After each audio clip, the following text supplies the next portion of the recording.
እንዴት ናችሁ? ሰላም ናችሁ? ዛሬ እስቲ ቅባት እንሰራለን አንድ ላይ። በጣም የጠቀመኝ ቅባት ነው።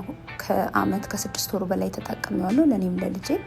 ልጄ አሁን ምንም አይነት ቅባት ትታለች። በቃ እንደው ጭቃ ቅባት ለሹሩባ ለመስራት አንዳንዴ ከፈለኩት ነው እንጂ ፈሳሽ ቅባት የሚባል የውጭ ቅባት ገዝተን አናውቅም። እንደዚህ ነው የምንሰራው። ግን ረጅም ጊዜ ከተጠቀምኩት በኋላ ወደ እናንተ ይዤ የመጣሁት ለውጡን ማየት ስላለብኝ ነው። ለውጡ በቃ ተፈጥሮን የመሰለ ነገር የለምና በጣም ለውጥ አለው።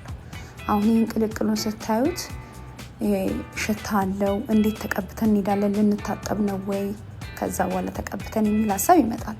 ብዙ ሰው ያው ተቀብቶ ስለሚታጠብ፣ እኔ ተቀብቶ መታጠቡም ጥሩ ነው፣ ግን ኖርማል በቃ የፈሳሽ ቅባት አድርጋችሁ ብትጠቀሙት ደግሞ የበለጠ ጥሩ ነው።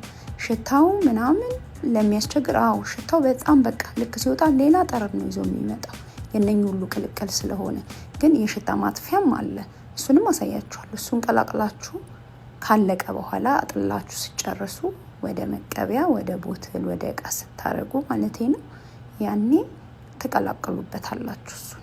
ከዛ ምንም አይነት ሽታ ፍሌቨሩን ነው የቀላቀላችሁት፣ ፍሌቨርን ነው ሽታው የሚሸተው። በቃ ልክ ቅባቶች ተሰርተው በፍሌቨር እንደሚመጡልን የተለያየ የፍሌቨር ምርጫ አለ። እሱን ታረጋላችሁ። ምንም አይነት ሽታ የለው።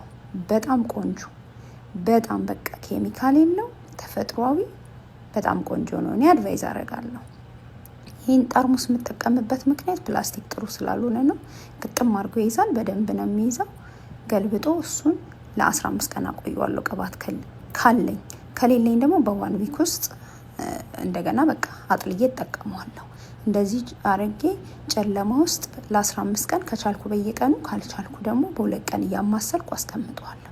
ከዛ የሚቀጥለውን ደግሞ ሰራላችኋለሁ። አጥልዬ የሚጨመረውን ፍሌቨር አርጌ ውጤቱን ስሩና አዩት።